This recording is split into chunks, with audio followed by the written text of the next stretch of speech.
পাকা তাহলের মধ্যে বলা মৌমাছি বাজে হচ্ছে 4:30। একটা পাকা দেখা যাইতেছে। এই ছেলের অবস্থা কিছুটা এরকম আছে। এই জায়গার মধ্যে টাইলস লাগাইবো। এই যে hey guys, welcome to my new vlog. আর এখন অবস্থা দেখেন, চেক দ্য সাউথ। পরিবেশ একদম নিরিবিলি এবং ঠান্ডা। রাতের বেলায় হালকা বৃষ্টি হয়েছিল, ঘুমটাও সেরা হয়েছে। তো এখন ওয়েদার একবারে ঠান্ডা আছে। যে কোনো সময় আজকে দিনের বেলায় বৃষ্টি হইতে পারে, কারণ পশ্চিম দিকে আকাশটা একবারে মেঘলা হয়ে আছে, উত্তর দিকেও মেঘলা হয়ে আছে। তো এখন বাজে 9:20, বের হয়ে গেছি। তো আজকে একটু দেরি হয়ে গেছে কাজের জন্য বের হইতে। তো যাই তাড়াতাড়ি করে। ইয়াসিন কাকা মনে হয় মার্কেটে বসে আছে আমার জন্য।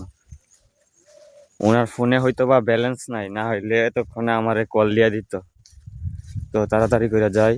আর ধানগুলা পাইকে গেছে, আর হালকা বাতাসে দেখেন কিরকম নড়াচড়া করতেছে।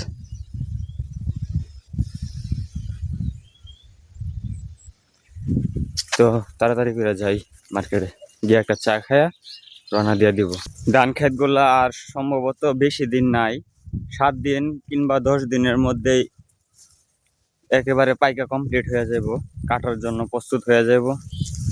তো দেখি, আজকে হচ্ছে রবিবার, সামনের রবিবার পর্যন্ত দেখি কি হাল অবস্থা হই। দেখি আমি যে একটা আইডিয়া করলাম, ওই আইডিয়া মতে 7 দিন বা 10 দিনের মধ্যে এটি কাটার হয় কিনা, মানে একেবারে পাইকা কমপ্লিট হয় কিনা। তো এখন চলে আসলাম যে কাজ করি ওই বাড়িতে। আর এই হচ্ছে সে আম গাছ। আজকে আম মোটামুটি একবারে ক্লিয়ার হয়ে গেছে গাছের আম। গতকালকে যে তুফানি পড়ছে, গাছ অর্ধেকের চেয়ে বেশি খালি হয়ে গেছে। আর ইয়াসিন কাকা আমার সাথে আসছে, কিন্তু উনি একটু মার্কেটে গেছে, সামনে আসবো কি কাজে জানি গেছে, আমার বলছে না। তো আমি যাই এখানে একটু রেস্ট করি, উনি আসুক। বর্তমানে সাইডের অবস্থা কিছুটা এরকম আছে। টাইলসের কাম এই জায়গার মধ্যে এতটুকু করছে গতকালকে। এটা শেষ হয়ে গেলে আমাদের কাজ আছে উপরে, টাইলসের উপরে, এই পাশটা এই জায়গার মধ্যে টাইলস লাগাইবো। এই যে মেঝে করাই, গতকালকে আমরা কাজ এই পর্যন্ত পৌঁছাইছিলাম। আমি এটার সাইড বিড মারা শেষ, 2 টান দিয়ে দিছি। এই রুমেরও 2 টান দিয়ে দিছি, কিচিং রুমের। আর এই রুমেরও 2 টান দিয়ে দিছি। হ্যাঁ, টোটালি 3টা রুম শেষ। আর 2টা রয়েছে, সেটার মধ্যে একটা হচ্ছে এই রুমটা একটা দিতে হইব। আর এই বারান্দাটা এক টান দিতে হইব কোনাগুলো। তো সব মিলে আজকে আরো বিভিন্ন কাজ আছে। আর এসে কাকা নিচ দিয়ে বসছিল, এটি পুটিং টাইম ছিল, নতুন কাঁচা দেওয়ালগুলো দিতে আমি সিলার মারছিলাম। তো এটি পুটিং টানা শেষ 3 রুমের। তো আজকে জানি কি করে, কি কাজ বুঝতে পারতেছি না। তো উনি আসুক, মার্কেটে গেছে, আসার পরে দেখি। টাইলস মিস্ত্রিও আসছিল, আবার মাল কেনার জন্য মার্কেটে গেছে। তো আসলে দেখি ওরা কাজটা আজকে গুছাইতে পারি কিনা। আর এই জায়গার মধ্যে অনেকগুলো হাঁসের ডিম রাখা আছে। আর গতকালকে জাম করেছিলাম, এর মধ্যে 3টা আম এই জায়গায় রয়ে গেছে। ভাবছিলাম যে এবার সময় বাড়িতে নিয়ে যাবো, কিন্তু মনে ছিল না।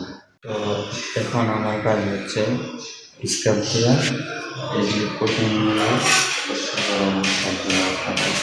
যার ফলে অনেকগুলো পুটিং টানার সময় যেগুলো জমাট বাইতে গেছিল, এগুলো টাইলস থেকে উঠানো এবং ক্লিয়ার করা।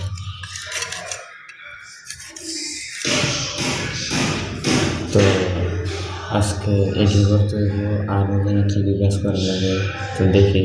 আর এখন কাজ হচ্ছে ঘষা মাজা, সিরিজ কাগজ দিয়ে দরজার মধ্যে ঘষা লাগতেছে, এটি আবার রং করানো হবে। তো এই পাশে দরজাটা ঘষা শেষ, তো এখন এই পাশটা ঘষা শুরু করছে। তো এরকমভাবে 6-7টা দরজা এই বিল্ডিংয়ের ভিতরে সবগুলো বসতে হবে। প্রতিদিনের মতো আজকেও বের হয়ে গেলাম সিঙ্গারার স্পিড আনার জন্য। গিয়ে দেখি দোকান খোলা কিনা। খোলা হইলে তো ভাগ্য ভালো, আর বন্ধ হইলেই তো শেষ। নাস্তা না করেই কাজ করতে হইব পেটে। সিঙ্গারার দোকান বন্ধ, এটা তো দেখতে পারলাম। তো সিঙ্গারা না করে স্প্রিট আর রুটি নিয়ে আইছি। ঠেকার কাম তো চালাইতে হবে, তো এটি খাই কাজে লেগে পড়ি। আর এখন বাজে হচ্ছে 4:30। তো ইয়াসিন কাকা কাম শেষ করে উনি চলে গেছে, ওনার শরীর নাকি খুব খারাপ লাগতেছে, শরীর অসুস্থ। তো আমি গ্রিল ঘষা মাজা করে ওই যে ধুলাবালি দিয়ে একেবারে অবস্থা টাইট। তো এখন আসছি দেখি গাছে আতা ফল পাকছে কিনা। একটা পাকা দেখা যাইতেছে, এই যে এইদিকে যাই গিয়ে দেখি।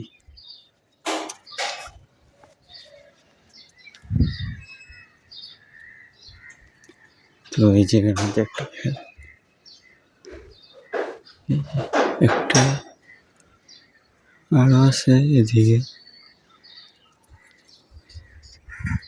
পাকা আতা ফলের মধ্যে বলা মৌমাছি কামড় দিয়ে দিছে, আর কাওয়া অনেকগুলা ডাকতেছে। ওই জায়গায় কতলা বসে আছে, এই যে এখানে আর অনেকগুলা বাধা দিতেছে। বলতে পারতেছি না, বুঝতেছি না কি জন্য। পারছি প্রায় 3টা